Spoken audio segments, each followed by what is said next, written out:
बुढ़िया माई की तुलसी माता और एकादशी व्रत की कहानी। जय श्री कृष्णा दोस्तों, आज हम आपको 12 महीने सुनी जाने वाली तुलसी माता और एकादशी व्रत की कहानी सुनाने जा रहे हैं। इस कहानी को सुनने और सुनाने वाले को पुण्य फल की प्राप्ति होती है, इसलिए इस कहानी को पूरा अवश्य सुने, आधा अधूरा न छोड़े।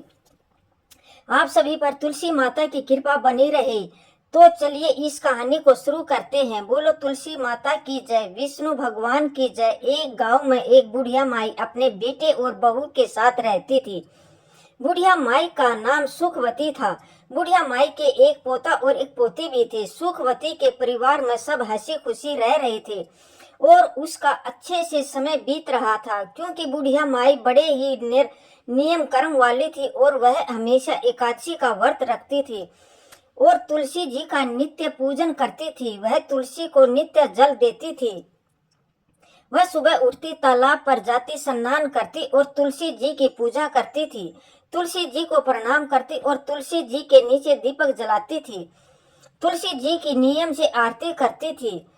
ऐसे ही बुढ़िया माई के दिन बीत रहे थे। सुखवती को जो सखियां थी वह भी सुखवती के पास बैठकर कथा कहानी सुनती थी और अपना ज्ञान बांटती थी। एक बार की बात है, सुखवती अपनी सखियों के साथ बैठी हुई थी। उसकी हम उम्र सहेलियां भी बैठी हुई थी, जो की संख्या में 7-8 थी।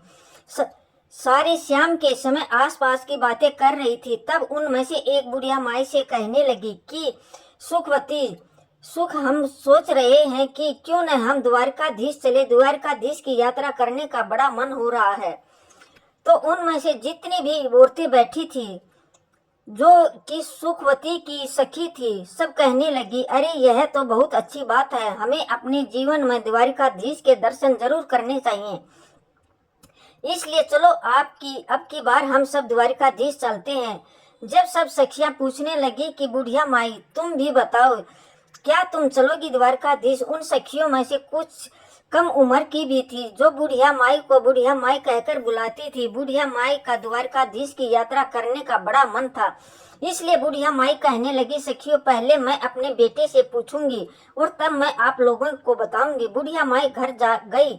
बुढ़िया माई का जो बेटा था वह अपना नौकरी करता था। जब वह शाम को घर आया तो बुढ़िया माई के पोता पोतियां थे और बुढ़िया माई के लिए खाना लेकर आए, तो बुढ़िया माई ने खाना खाने से इनकार कर दिया और कह दिया कि आज मेरा मन नहीं है। उधर जब बुढ़िया माई का बेटा खाने लगा तो उसने अपनी पत्नी से पूछा कि मेरी माँ ने खाना खा लिया है। तब उसकी पत्नी कहने लगी, देखो जी, आपकी माँ ने आज खाना वापस भिजवा दिया और कहने लगी कि मेरे खाने का मन नहीं है। यह सुनते ही बुढ़िया माई का बेटा, जिसका नाम मुरली था, वह अपनी माँ के पास गया और जाकर कहने लगा, माँ क्या बात है, आज तुमने खाना क्यों नहीं खाया? तब बुढ़िया माई कहने लगी, बेटा आज मेरा मन नहीं है। तब बेटा बोला, क्या माँ, आप कहीं तबीयत तो खराब नहीं है?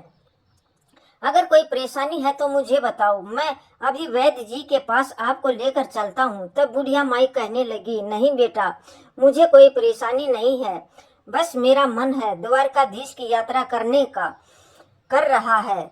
तब बेटा बोला, माँ खुल कर बताओ बात क्या है? तब बुढ़िया ने शाम को हुई अपनी सखियों के बीच की सारी बातें अपने बेटे को बता दी कि बेटा मेरी 8-10 सखियां द्वारकाधीश की यात्रा पर जा रही हैं और मेरा भी बड़ा मन है कि मैं भी द्वारकाधीश की यात्रा कर आऊं। इतनी बात सुनकर बेटा बोला, माँ तो कोई बात नहीं, इसमें इतना सोचने की क्या बात है, मैं तुम्हारी यात्रा पर जाने का प्रबंध कर देता हूँ, तुम यात्रा पर चले जाओ।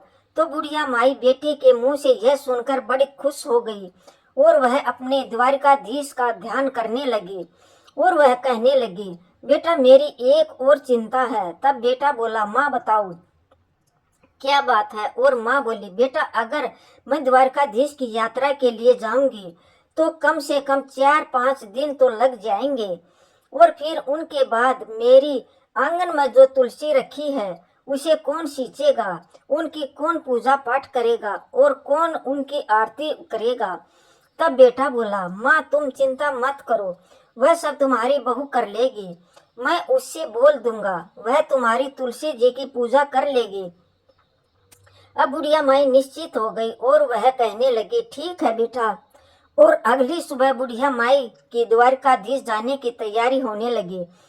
बुढ़िया माई का बेटा अपनी पत्नी से बोला कि सुनो भाग्यवान, मेरी माँ द्वारकाधीश की यात्रा पर जा रही है, इसलिए मेरी माँ के लिए काजू बादाम के अच्छे से लड्डू बना दो ताकि रास्ते में मेरी माँ को कोई परेशानी ना हो। जो बुढ़िया माई की बहू थी वह मन ही मन में सोचने लगी, मुझे तो एक दिन के लिए भी मायके जाने नहीं देते हैं, उनके काम बिगड़ते हैं। और अब देखो बुढ़िया माई आराम से 4-5 दिन की यात्रा के लिए जा रही है। चलो यात्रा के लिए जा रही है तो ठीक है, अब इसकी पूजा पाठ का काम भी मुझे सौंप कर जा रही है। बुढ़िया की बहू कुछ कह तो नहीं पा रही थी, लेकिन उसने मन ही मन एक साजिश रची।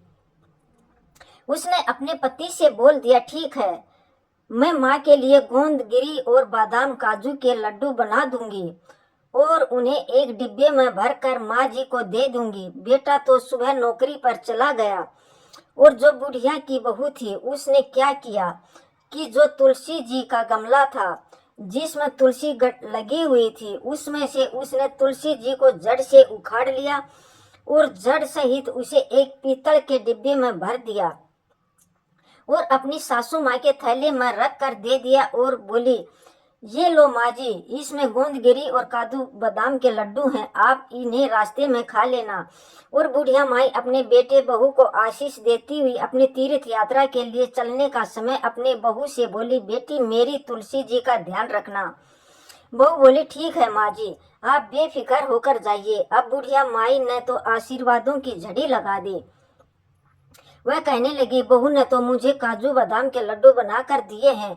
वह कहने लगी, दूधो नाव पूतो फलो, लाखों में बैठो करोड़ों में उठो, धुन दिगुनी रात चुगनी तरक्की करो। उसके मुंह से आशीष फूट रहे थे और सौभाग्यवती रहो, मेरे बेटे का अच्छा काम चले। अब वह तरह तरह के आशीर्वाद देती हुई बुढ़िया माई अपनी सखियों के साथ जा मिले। अब सारी सखियां और बुढ़िया माई द्वारकाधीश की पैदल यात्रा कर रही थी।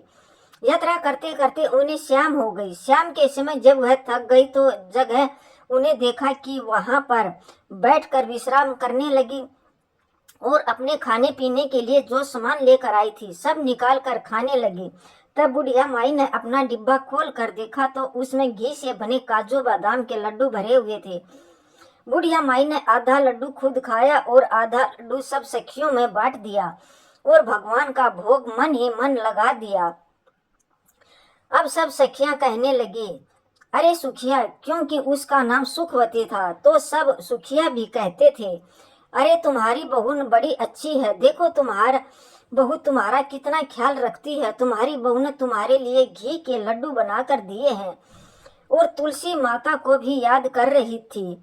चलते चलते अब वह सारी सखियां द्वारकाधीश पहुंच गई। जब वह वहां पहुंची तो शाम का समय हो रहा था। शाम का समय था तो वहां पर बहुत लंबी भीड़ लगी हुई थी, लंबी लाइन लगी हुई थी द्वारकाधीश के दर्शन करने के लिए। तो बुढ़िया माई मन ही मन सोचने लगी, आंख बंद करके ही, प्रभु जी इतनी लंबी भीड़ है, अगर मुझे आपके दर्शन नहीं हुए और पट बंद हो गए तो मेरा आना यहाँ बेकार हो जाएगा। तब बुढ़िया माई द्वारकाधीश से मन ही मन अपनी प्रार्थना कर रही थी, हे प्रभु, एक बार जीवन में मुझे दर्शन दे दो, मैं बड़ी दूर से आपके दर्शन के लिए पैदल चलकर आई हूँ। हे प्रभु, आपके दर्शनों की प्यासी हूँ। अब बुढ़िया माई की आंखें खुली तो देखा उसने एकदम से चमत्कार हो गया। वह लाइन में सबसे आगे खड़ी थी और द्वारकाधीश सामने थे। बुढ़िया माई की हैरानी का ठिकाना नहीं रहा, कहाँ तो वो सबसे पीछे थी और कहाँ लाइन में सबसे आगे आ गई। पंडित जी सबका प्रसाद चढ़ा रहे थे और अपना डिब्बा खोल कर देखा तो उसमें एक लड्डू और एक तुलसी का जी की पत्ती रखी हुई थी। अब बुढ़िया माई वही लड्डू और तुलसी जी की पत्ती द्वारकाधीश को चढ़ाने के लिए यानी भोग लगाने के लिए पुजारी जी को थमा दी। फिर मन ही मन बुढ़िया माई सोचने लगी, हे प्रभु, यहाँ तो एक से एक अमीर सेठ आए हुए हैं, महंगी से महंगे मिठाइयाँ लाए हुए हैं, लेकिन मेरी मिठाई का कहाँ नंबर आएगा जो द्वारकाधीश मेरी मिठाई का भोग लगाएंगे। मन में भगवान को याद कर रही थी, हे प्रभु मेरे भी लड्डू का भोग लगाओ और मुझे निहाल करो। बुढ़िया माँ की आंखें खुली तो उसकी आंखें आश्चर्य से फैल गई और द्वारकाधीश के हाथ में जो लड्डू था वह वही लड्डू था जो बुढ़िया माई ने भोग लगाने के लिए दिया था, और वही तुलसी की पत्ती थी जो ठाकुर जी के हाथ में थी। अब तो बुढ़िया माई बड़ी प्रसन्न हुई और गदगद हो गई कि प्रभु ने मेरा भोग स्वीकार कर लिया। तभी जो द्वारकाधीश जी के पुजारी थे वह सबको प्रसाद दे रहे थे, उसने बुढ़िया माई को भी प्रसाद दिया। बुढ़िया माई ने वह प्रसाद अपने पल्लू में ले लिया और हाथ जोड़ लिए और वो प्रसाद को लेकर सोचने लगी, यह प्रसाद मैं घर लेकर जाऊंगी, अपने बेटे बहू और पोते पोतियों के साथ मिलकर इसका भोग लगाएंगे और सब ग्रहण करेंगे, क्योंकि यह द्वारकाधीश का आशीर्वाद है। यह सोचकर उसने एक पीतल के डिब्बे में जो भोग था, जो पुजारी ने प्रसाद दिया था, उस प्रसाद को बुढ़िया माई ने रख लिया और बाहर आ गई। बाहर आई तो काफी देर तक अपनी सखियों का इंतजार करने लगी। जो काफी देर बाद उनकी सखियां आई और कहने लगी, अरे बड़ी घबराहट हो रही है, बड़ी भीड़ थी, हमें तो सही से दर्शन भी नहीं हुए द्वारकाधीश के। इतना चलकर आए हैं, इतना धक्का मुक्की है, लेकिन वहां हमें दर्शन नहीं हुए। कोई कहते कि मुझे तो थोड़े थोड़े से हुए थे, भीड़ है। सब अपनी परेशानियां गिना रही थी और बुढ़िया माई मन ही मन मुस्कुरा रही थी। वह कहने लगी, मुझे तो द्वारकाधीश के बहुत अच्छे से दर्शन हुए हैं और मेरा तो भगवान ने प्रसाद भी ग्रहण किया है। इस तरीके से अब सारी सखियां अपने द्वारकाधीश की यात्रा करके अपने गांव के लिए वापस जल्दी घर पहुंचने पर बुढ़िया माई ने अपने बेटे बहू को आवाज लगाई। बेटा अंदर से आया और माँ के पैर छुए बेटे को। वो माँ ने बहुत ही आशीर्वाद की झड़ी लगा दी। जुग जुग जियो मेरे लाल, मेरी यात्रा बड़ी सफल रही। मेरे कहने लगी, अरे बेटा बहू दिखाई नहीं दे रही, क्योंकि बेटा हाथ में पानी का गिलास लेकर खड़ा था कि माँ लो पानी पियो और आराम से बैठ जाओ। पानी का गिलास बेटा लेकर खड़ा था तो बुढ़िया माई पूछने लगी, बेटा बहू कहाँ गई है? तब बेटा बोला, माँ मैंने उसे घर से निकाल दिया। माँ कहने लगी, बेटा तूने ये क्या अनर्थ कर दिया? मेरे जाने के बाद मैं जो 4-5 दिन की यात्रा पर गई थी, तूने पीछे से बहू को घर से निकाल दिया। ऐसा क्या हुआ जो तुमने बहू को घर से निकाल दिया? मेरी बहू तो बड़ी गुणी है। तब वह बेटा कहने लगा, माँ जो तेरी बहू है उसने तेरे साथ बड़ा छल किया। मैंने उसे गोंद और बादाम के लड्डू बनाने के लिए बोला था कि मेरी माँ यात्रा पर जा रही है, और उसने आंगन में लगी तुलसी को उखाड़कर उसकी जड़ समेत उस पीतल के डब्बे में भरकर तुम्हें दे दिया। अब बुढ़िया माई कहने लगी, अरे बेटा मैंने तो डिब्बा खोल कर देखा था, उसमें तो काजू बादाम के ही लड्डू थे और मैं भी खाई और अपनी सखियों को भी खिलाई। तब वह कहने लगा, नहीं माँ, उसने तो साजिश रची थी। जब मैंने तुलसी जी की पूजा के लिए बोला तो आंगन में तुलसी नहीं थी। तब मैंने उनसे पूछा तो उसने मुझे सारी बात बताई कि उसने जो जलन में आकर उनकी माँ तो तीर्थ यात्रा के लिए जा रही है और मुझे मायके भी नहीं भेजते, इसलिए उसने तुलसी जी को उखाड़ कर आपके डिब्बे में भर दिया। अब बुढ़िया माई कहने लगी, बेटा कोई बात नहीं, बहू ने ऐसा किया है, चलो उसकी गलती, लेकिन उसी के कारण तो मुझे द्वारकाधीश के दर्शन हुए। मेरे साथ तो बेटा इतने चमत्कार हुए हैं कि मैं क्या गुणगान करूं। मैं तो भीड़ में सबसे पीछे खड़ी थी, तभी द्वारकाधीश की कृपा से भीड़ में सबसे आगे हो गई। और तो बेटा मेरा जो डिब्बे में एक तुलसी जी का पत्ता और एक लड्डू था, शायद तुलसी माता की कृपा से ही वह तुलसी जो लड्डू में बदल गई और एक पत्ता मेरे लिए छोड़ दिया कि मैं भगवान का भोग लगाऊं, क्योंकि द्वारकाधीश को ठाकुर जी को तो बिना तुलसी के पत्ते को भोग लगाया ही नहीं जाता, इसलिए उन्होंने मेरा भोग स्वीकार किया था, क्योंकि उस पर तुलसी दल था। बेटा मेरी बहू ने चाहे कुछ भी किया, मुझे तो जो बहू की वजह से ही जो यह चमत्कार हुए हैं और ठाकुर जी के इतने अच्छे से दर्शन हुए हैं, मैं तो द्वारकाधीश के दर्शन करके निहाल हो गई। बेटा तू अभी जा, बहू मायके में होगी, उसे लेकर आ। बेटा अपनी माँ की बात को टालता बेटा तो चल दिया अपनी पत्नी को लेने मायके और अपनी पत्नी को लेकर आया। जब बहू मायके से घर आई तो अपनी सासू माँ के पैरों में पड़ गई और माफी मांगने लगी। तब बुढ़िया माई कहने लगी, अरे बहू, मैंने तो तुझे कब का माफ कर दिया, तेरी वजह से मुझे भगवान के दर्शन हुए हैं। अगर तू ऐसा ना करती तो पता नहीं मुझे भगवान के दर्शन होते भी या नहीं। मैंने तुझे माफ कर दिया, लेकिन हाँ, अगर तुझे माफी मांगनी है तो एकादशी माता और तुलसी माता से मांगो।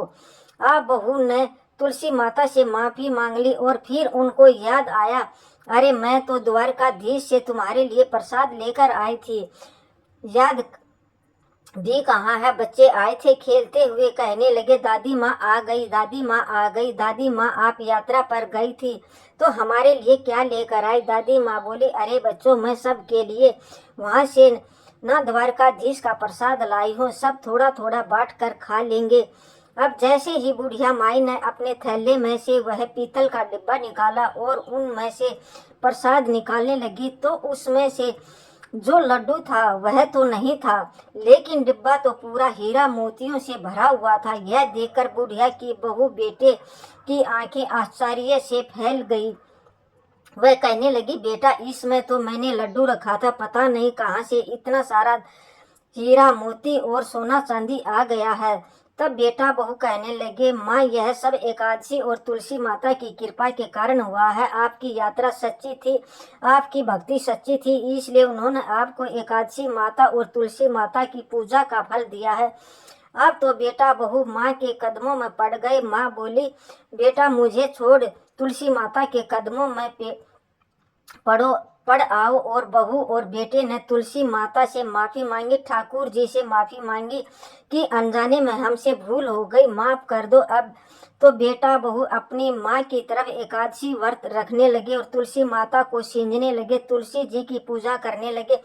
इस तरह से अनेक उनके खुशी खुशी दिन बीतने लगे। बुढ़िया माई के पास इतना धन हो गया तो उसने गांव में कई काम करवाए, गरीबों की लड़कियों का विवाह कराया। जिसे भी गांव में किसी गरीब को देखती जिनकी बस में बेटी का विवाह करना नहीं था, उन्हें उसी धन से बेटियों का विवाह, कुएं बावड़ी बनवाने और बच्चों के स्कूल और अस्पताल बनवाने में लगाने लगी। जितना बुढ़िया माई उस धन को लगाती उतना ही बुढ़िया माई के घर में और धन बढ़ जाता। बुढ़िया माई जब तक जीवित रही उसने तुलसी माँ की कभी भी पूजा नहीं छोड़ी, जीते जी एकादशी व्रत नहीं छोड़े, हमेशा वह एकादशी व्रत किया करती, तुलसी सींचती। बुढ़िया माई बचपन से ही तुलसी माता की पूजा करती आई थी और मरने के बाद भी तुलसी माता और एकादशी की माता की कृपा से बुढ़िया माई को मोक्ष की प्राप्ति हुई। बहू बेटे के भी अच्छे दिन थे, वह भी अपने बहू बेटों के साथ खुशी खुशी थे। उनके बच्चों के विवाह हो गए, उनके साथ खुशी खुशी जीवन बिताने लगे। हे तुलसी माता, हे एकादशी माता, हे विष्णु भगवान, जैसे आपने जो बुढ़िया माई पर कृपा करी वैसे ही जो ये कहानी सुन रहे हैं और जो यह कहानी कह रहे हैं उन पर अपनी कृपा करना।